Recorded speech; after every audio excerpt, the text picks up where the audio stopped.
Hello जी, अस्सलाम वालेकुम and welcome back to my YouTube channel. कैसे हैं आप सब? उम्मीद है ठीक ठाक होंगे, फिट फाट होंगे, मज़े में अपनी ज़िंदगी जी रहे होंगे। और जैसा कि आपको पता है कि मेरा नाम सुहेल है और प्यार से तो मुझे कोई बुलाता ही नहीं है।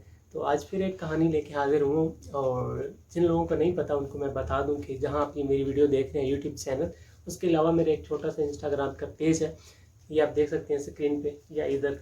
तो वहाँ पे मैं अपने किस्से कहानियाँ और अपने ख़यालात को इंस्टाग्राम और फेसबुक के पन्नों दोनों पे दर्ज करता हूँ और वहाँ की कुछ रियल स्टोरीज़ भी मैं लोगों के साथ शेयर करता हूँ ताकि लोग उससे कुछ सीख सकें, नसीहत हासिल कर सकें और लोगों के साथ साथ मैं भी कुछ जो है ना वो सीख सकूँ।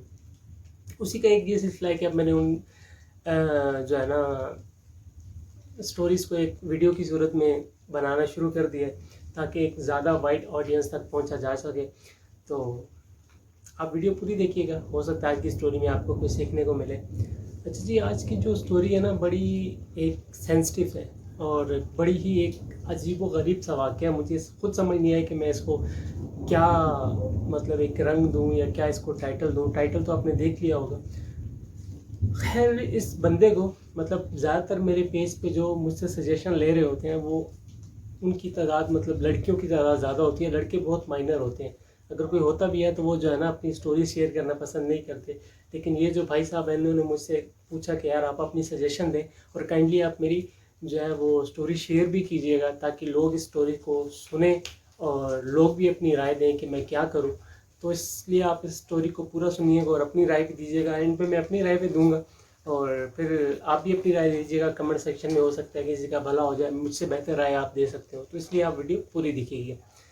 अच्छा जी, इन भाई साहब ने मुझसे कांटेक्ट किया और कहा कि भाई मुझे एक बहुत ही सीरियस मसला दरपेश है और मैं मतलब मेरी ज़िंदगी एक किस्म से ना ख़त्म होने वाली है। मैंने कहा भाई ऐसा क्या हो गया कि आपकी ज़िंदगी ख़त्म होने वाली है? आप मतलब ऐसी जो है ना उदास और ऐसे मतलब दिल तोड़ने वाली बातें क्यों कर रहे हैं? कहते भाई मेरा जो शादी हुई थी, ठीक है, वो अरेंज मैरिज हुई थी और घर वालों की रजामंदी से हुई थी। पहले मैं उस शादी से मतलब खुश नहीं था, मुझे कोई और लड़की पसंद थी, ठीक है। लेकिन बाद में घर वालों के प्रेशर में आके मैंने उस जो है ना घर वालों की रजामंदी में मैंने अपनी रजामंदी ज़ाहिर की और मेरी घर वालों ने शादी करवा ली। लेकिन अब जो ये शादी हुई मेरी, इसका एक और पहलू भी था।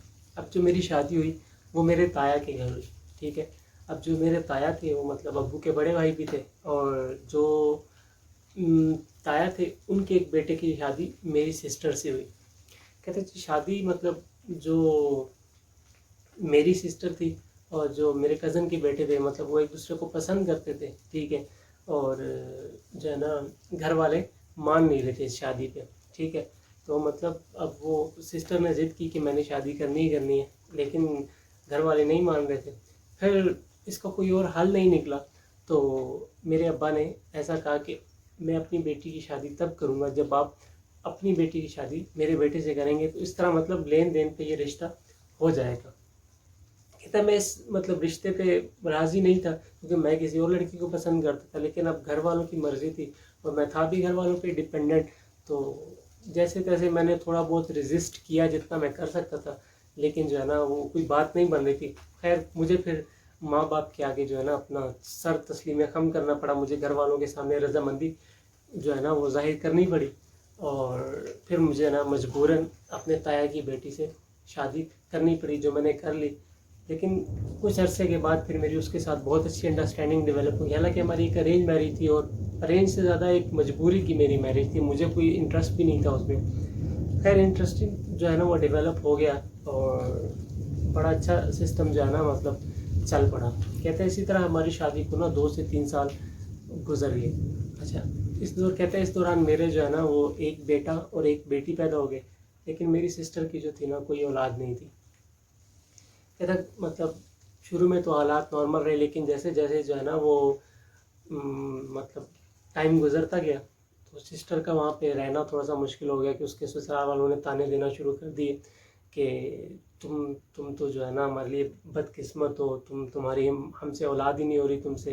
कहते डॉक्टर मतलब मेडिकल चेकअप वगैरह सारा करवाया, लेकिन उसमें कुछ मतलब रिपोर्ट्स में सब क्लियर आ रहा था, लेकिन अब कुछ समझ में भी नहीं आती। अल्लाह वल्ला आलम, खुदा की तरफ से कुछ देर थी, इस वजह से जो है ना वो कुछ हो नहीं रहा था। कहते जो मेरे बहनोई थे, मेरा कज़न भी था, मेरा बहनोई भी था, कहते उसका बड़ा अच्छा बिजनेस था ठीक है, और वो एक इंडिपेंडेंट मतलब अपना सेटअप उसका चला हुआ था। कहता वक्त कैसे गुजरता क्या, लेकिन 3 से जब 4 साल गुजर गए ना, चौथे साल बाद मेरे यहाँ एक और जो है ना वो बेटी की पैदाइश हुई। अब मेरे 3 बच्चे हो गए थे, मेरी सिस्टर के कोई बच्चे नहीं थे। कहते सिस्टर के यहाँ फिर वो लड़ाइयाँ झगड़े बढ़ने लगे। कहते पहले मतलब सिस्टर कभी कभार जो है ना लड़के आ जाती थी, ठीक है, और वह मतलब कभी हफ्ता रह लिया, कभी महीना रह लिया, तो फिर वापस चली जाती थी। कहते फिर उसकी लड़ाइयाँ जो है ना वो बढ़ने लगी अपने ससुराल वालों के साथ, अपने हस्बैंड के साथ। वो भी उसको ताने देने लग गया कि तुम भी मनहूस हो, तुम्हारी वजह से हमारी औलाद नहीं हो रही है वो। कहते मेरी सिस्टर भी तंग आ गई। कहते फिर वो उनकी जो है नोक नोक बढ़ने लगी, और उसका एंड रिजल्ट ये निकला कि मेरा जो बहनोई था, जो मेरा कज़न भी था, उसने मेरी बीवी पे हाथ उठाना शुरू कर दिया। जब हाथ उठाना शुरू कर दिया, 2 दफ़ा बहुत ज़्यादा उसे मारा, वो मार पीट के घर आई। घर वालों ने उसको तसल्ली दे के कोई नहीं है, खैर है, ये है वो, थोड़ी बहुत तसल्ली दे के उसको भेज दिया वापस। कहता मतलब जब वो उसको वापस भेजा तो उसका जो शौहर था मेरा कज़न, वो और ज़्यादा तगड़ा हो गया, उसको और ज़्यादा तकलीफ मिलेगी। इसके घर वालों को एहसास ही नहीं है, मतलब मैं जो मर्ज़ी करूँ इसके घर वाले कुछ भी नहीं कहेंगे मुझे। कहते ये सिलसिला चलता रहा। कहते फिर जो है ना एक दफ़ा मेरी सिस्टर को उसने इतना मारा कि उसका हाथ तोड़ दिया। कहते जब हाथ तोड़ दिया तो पुलिस कंप्लेन हो गई। अब मतलब कहते हैं मेरी सिस्टर की जो है ना बिल्कुल हाथ वो ऐसा समझो कि बेजान हो गया, टूट गया उसको, मतलब उसका बाकायदा तौर पे वो कहते हैं कि वो सर्जरी हुई हाथ की। तो कहते हैं पुलिस केस हो गया। कहते हैं मतलब घर में आप कोर्ट कचहरी इन्वॉल्व हो गए। तो कहते हैं ये बदमज़गी इतनी फैल गई कि बात जो हुई ना वो तलाक पे जा पहुंची। अब जिसने मतलब इतने मसले मसाइल चल रहे थे, अब जाहिर सी बात है उनकी बहन मेरे घर थी, लेकिन हमारा जो घर का सुकून था वो मतलब बरकरार था, हमें कोई मसला नहीं था। अगर वो मेरी बहन को तंग भी कर रहा था तो मैंने कहा वो उसका अपना नसीब है, मैं अपनी बेगम को तंग नहीं करूँगा, ना उसके भाई की वजह से परेशान करूँगा। खैर कहते ये सिस्टम चल रहा था। कहते वो उधर कोर्ट कचहरी का चक्कर जब चल पड़ा तो बात जब तलाक तक पहुँची तो एंड पे मेरी बहन को तलाक हो गई। कहते जब बहन को तलाक हो गई कुछ अरसा तो जो है ना वो मतलब घर वालों ने बर्दाश्त किया। कहते जब 5-6 महीने गुजरे तो मेरे घर वालों ने मुझे ये कहना शुरू कर दिया कि अब उनसे हमने बदला लेना है। कहते कैसे? मैंने पूछा भाई कैसे बदला लेना है? कहते कि उनकी बेटी हमारे घर आया, उन्होंने हमारी बेटी को तलाक दिए और हम उनकी बेटी को तलाक दें। कहते मैंने बड़ा जो है ना वो मतलब कहा कि नहीं ऐसा, मैं अपना घर पर बात क्यों करूँ, ये है वो है। कहते नहीं भाई हमने तो अपना बदला लेना, हमारी बेटी अगर दर बदर हुई है तो उनकी बेटी को जब तक वो हम वैसा नहीं करेंगे तो उनको एहसास नहीं होगा कि यार ये हमारे साथ हुआ क्या है। कहते मैंने बहुत रेजिस्ट किया कि मैं नहीं, क्योंकि मेरा घर बिल्कुल बेहतरीन चल रहा था, ना मेरी बीवी को मुझसे मसला था, ना मुझे उससे कोई मसला था, और ना मेरे घर वालों से उसने कभी कोई तल्ख कलामी की थी। हमारी ज़िंदगी बड़ी पुरसुकून चल रही थी। लेकिन अब घर वालों को यही मसला था क्योंकि मेरी बहन को तलाक हो गई थी और वो घर आगे बैठ गई थी। अब उनकी बेटी हमारे घर थी तो उसको अब सबक ऐसे सिखाना है कि जैसे हमारी बेटी रो रही है, तड़प रही है और एक बदनामी का दाग लग गया ना तलाक, तो वो उनकी बेटी को बोले। लेकिन मैंने कहा, मैंने मना नहीं किया, मैंने उनके यहाँ तक कहा कि भाई ये शादी मैंने अपनी मर्ज़ी से नहीं की, आप लोगों की मर्ज़ी से की है, और अब आप ही जो है ना वो तलाक करवा रहे हो। कहता मुझे तो कोई मसला नहीं है, जब अगर मुझे मसला हो तो मैं इस तरफ जाऊँ, आप मेरा बसा बसाया घर क्यों बर्बाद करें। कहते कुछ अरसे तक मैं रेजिस्ट करता रहा ये वो, लेकिन अब जो मेरी सिचुएशन है ना वो बहुत ही वर्स्ट हो गई है। मैंने कहा जी कैसे वर्स्ट हो गई है? कहता भाई मैं जो ना अभी एक स्टूडेंट लाइफ में हूँ और मेरे 3 बच्चे भी हो गए, लेकिन मैं फुली तौर पे ना अपने पेरेंट्स पे डिपेंडेंट हूँ। अब मेरे बाप ने, माँ तो खैर नहीं कहती, लेकिन मेरे बाप ने मुझे ब्लैकमेल करना शुरू कर दिया कि या तो तुम अपनी बीवी को तलाक दो या फिर घर से दफा हो जाओ। ठीक है, क्योंकि मैं उन पर डिपेंडेंट हूँ, अब मैं अपना घर अलग से नहीं चला सकता। तो अब मैं क्या करूँ, मुझे समझ नहीं आ रही कि मैं अपनी मतलब अगर बेटी, मतलब मेरी 2 बेटियाँ 1 बेटा है, अगर बीवी को तलाक देता हूँ तो उनका फ्यूचर जाना बर्बाद हो जाएगा। मेरी बेटी मतलब मेरी बीवी भी बिल्कुल सही औरत है, मुझे उससे कोई मसला नहीं है, लेकिन अब मेरे पे ये प्रेशर है कि मेरा बाप कहता है कि या तो तुम इसको लेके यहाँ से दफ़ा हो जाओ या फिर तलाक दो इसको और खुद यहाँ रह लो। कहते मेरे पास अब कोई ऑप्शन नहीं है, मैं क्या करूँ, आप मुझे कोई सलाह दें कि मेरे पास क्या ऑप्शन है, कि मैं क्या कर सकता हूँ।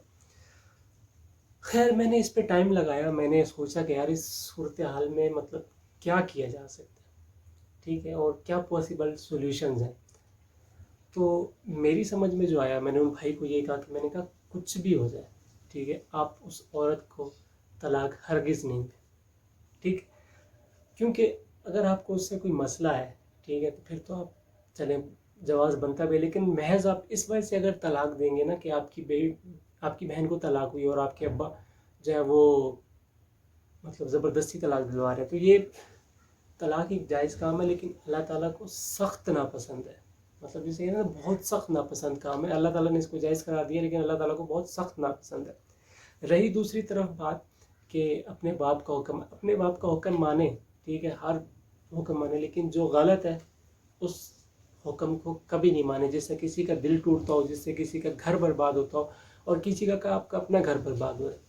तो इसका सोल्यूशन जो मुझे समझ में आया, मैंने उनको ये कहा कि आप ऐसा करें, अगर पहले तो आप अपने अब्बा को मनाएं, ठीक है, जस्टिफाई करें कि यार मेरे घर में ऐसी बदसुगुनी नहीं है, कम से कम मेरा घर जो है ना बर्बाद नहीं। अगर वो नहीं मानते, ठीक है, तो फिर बजाय तलाक देने के आप ऐसा करें कि अपनी बीवी को, ठीक है, पुरसकून तरीके से अपने ससुराल वाले से बात करके ससुराल में छोड़ दें, ठीक है। जब वहाँ वो रह लेगी, आप फिर उतने टाइम में अपने लिए कोई जॉब तलाश करें, ठीक है, अपने लिए एक सेल्फ फाइनेंस का कोई एक ज़रिया तलाश करें, अपने लिए एक घर लें, और जो है ना वो अपना एक घर आबाद करें, ताकि आपका घर आगे पुरसकून। लेकिन अगर आपने इस स्टेप पे या स्टेज पे बाप के हाथों ब्लैकमेल होकर अपना घर बर्बाद कर दिया ना, तो आप सारी ज़िंदगी भी लगा लेना, आपके पास पैसा आ भी जाए तो अपना घर कभी आबाद नहीं कर पाएंगे, क्योंकि आपने अपने हाथों से अपना घर बर्बाद किया। और दूसरा ये कि आप अगर ये वाला सोल्यूशन जो मैंने आपको बताया ना कि आप बीवी को ससुराल छोड़ दें और खुद अपने लिए एक रोज़गार का या रोज़ी का एक बंदोबस्त करें, जॉब ढूंढें या छोटा मोटा बिजनेस अगर आप इस्टेब्लिश कर सकते हैं, अगर आप कर सकते हैं तो आप एक दफ़ा ट्राई करें, ठीक है। जब आप अपने घर के लिए करेंगे तो अल्लाह पाक ऊपर से आपको देख रहे हैं, वो ज़रूर बरकत करेगा और आपके हक में आसानी करेगा, और आपकी ज़िंदगी, आपका घर और आपका सुकून बच जाएगा। लेकिन अगर आपने एक दफ़ा अपनी बीवी को तलाक दे दी तो आप अपने घर में भी बेसुकून रहेंगे, और ज़िंदगी भर आपको ये रिग्रेट रहेगा कि मैंने क्यों बाप के प्रेशर में आके ये गलत स्टेप लिया है। तो ये मेरी सजेशन थी। बाकी आप लोग जो वीडियोस देख रहे हैं या पिछली मेरी वीडियोस भी देखी हैं, आप लोग अब अपनी सजेशन दें कि उस बंदे को क्या करना चाहिए। हो सकता है आपकी सजेशन मेरी सजेशन से कई हज़ार गुना बेहतर हो, उस बंदे का भला हो जाए। और बाकी जो कोई इस वीडियो को देखे वो भी उसके कमेंट सेक्शन में जाके देखे कि ऐसी सूरत हाल अगर आ जाए तो क्या करना चाहिए। बाकी अगर अभी तक आपने इस चैनल को सब्सक्राइब नहीं किया तो प्लीज़ इस चैनल को सब्सक्राइब कर दें, और साथ नोटिफिकेशन लेने के लिए, ताकि मैं आपको नई वीडियो आपको मेरी मिलती रहे, तो बेल आइकॉन पर भी क्लिक कर दें। और अगर आप मेरी पुरानी स्टोरीज वीडियोस देखना चाहते हैं तो यहाँ स्क्रीन पे नज़र आ जाएगा, वहाँ क्लिक करके वो देख सकते हैं। और ये भी बताइएगा आपको कि ये वीडियो कैसी लगी, और अगर अच्छी लगी तो वो भी बताइएगा, अगर बुरी लगी है तो वो भी बताइएगा। अगर आपको इसमें कुछ चेंजिंग करवानी है कि आप चाहते हैं कि यार इसको इस तरह से प्रेजेंट किया जाए, तो वो भी अपनी राय कमेंट सेक्शन में दें, मैं उस पर ज़रूर गौर करूँगा, इंशाल्लाह उसको बेहतर बनाने की कोशिश करूँगा। मिलते हैं इंशाल्लाह एक नई वीडियो के साथ, और तब तक के लिए अपना ख्याल रखिएगा, अपने चाहने वालों का, अपने सताने वालों का और अपने ठुकराने वालों को हमेशा ख्याल रखिएगा। अल्लाह हाफिज़।